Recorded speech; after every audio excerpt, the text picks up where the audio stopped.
प्रेम से बोलिए मुरलीधर मोर मुकुटधारी भगवान श्री कृष्ण की जय।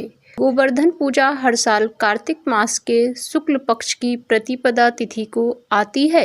इस बार प्रतिपदा तिथि का आरंभ 21 अक्टूबर 2025 की शाम से होगा, लेकिन उदया तिथि 22 अक्टूबर को मान्य रहेगी। ऐसे में पूजा के लिए दो शुभ मुहूर्त बन रहे हैं।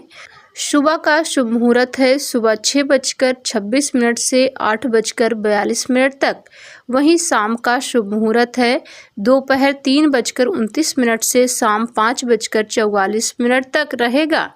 आइए इस वीडियो में आपको बताते हैं कि अगर आप घर पर गोवर्धन पूजा कर रहे हैं तो आप किस तरीके से अपने घर पर गोवर्धन जी महाराज जी की पूजा कर सकते हैं। आइए जानते हैं क्रम से पूजा की विधि क्या रहेगी। सबसे पहले तो सुबह उठकर स्नान आदि से निवृत्त होकर साफ कपड़े पहने।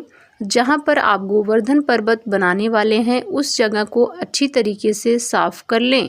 पूरे घर को गंगा जल छिड़क कर साफ कर लें। अब आप अपने घर का पूर्व या उत्तर दिशा पूर्व गोवर्धन पर्वत बनाने के लिए चुन लें। हाथ जोड़कर निश्चय या संकल्प लें क्यों पूजा कर रहे हैं। परिवार की शुभकामना, समृद्धि या गायों के सम्मान आदि के लिए संकल्प में आप अपना और अपने परिवार का नाम और उद्देश्य जरूर बताएं। अब यदि आप गोबर से बना रहे हैं तो छोटे छोटे गोले बनाकर ढेर बना लें और उसे गोवर्धन महाराज का रूप दे दें। लेकिन अगर आपके आसपास गोबर उपलब्ध नहीं है तो आप उपमा, चावल, आलू के टुकड़े या आटे से छोटा पहाड़ भी बना सकते हैं। इस पर्वत के ऊपर हल्दी, केसर, फूल आदि छिड़कें और अक्षत भी चढ़ाएं। गौ प्रतिमा या भगवान श्री कृष्ण या गोवर्धन जी की तस्वीर चौकी पर जरूर रखें। अगर प्रतिमा नहीं है तो केवल पर्वत ही केंद्र में रखें। इस दौरान गोवर्धन पूजा का छोटा सा इतिहास दोहराएं।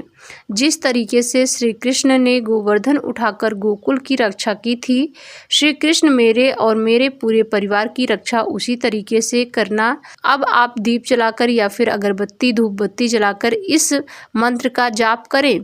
ओम नमो भगवते वासुदेवाय या फिर ओम गोवर्धनाय नमः का 3, 5, 7, 11 या 108 बार जाप कर सकते हैं। पर्वत और भगवान के सामने भोग चढ़ाएं।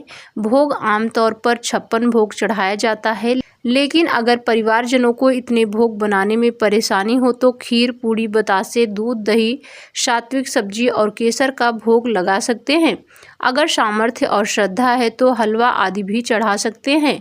भोग समर्पित करने के बाद परिवार के सदस्य एक साथ मिलकर 7 बार गोवर्धन महाराज जी की परिक्रमा करें। इस दौरान हाथ में फूल जरूर रखें या फिर दीप भी रख सकते हैं। परिक्रमा समाप्त होने के बाद फूल भी गोवर्धन जी को अर्पित कर दें। दीप भी उसके सामने सजा दें। कुछ लोग इस दिन घर में गौ पूजन करते हैं। यदि संभव हो तो गाय को चारे, फल, मिठाई खिलाएं और उनके चरणों में दूध, दही आदि अर्पित करें।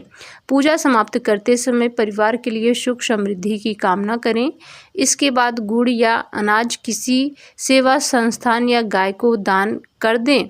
फिलहाल इस वीडियो में बस इतना ही। उम्मीद है वीडियो में गोवर्धन महाराज की पूजा से जुड़ी आपको जो जानकारी दी गई है आपको पसंद आई होगी।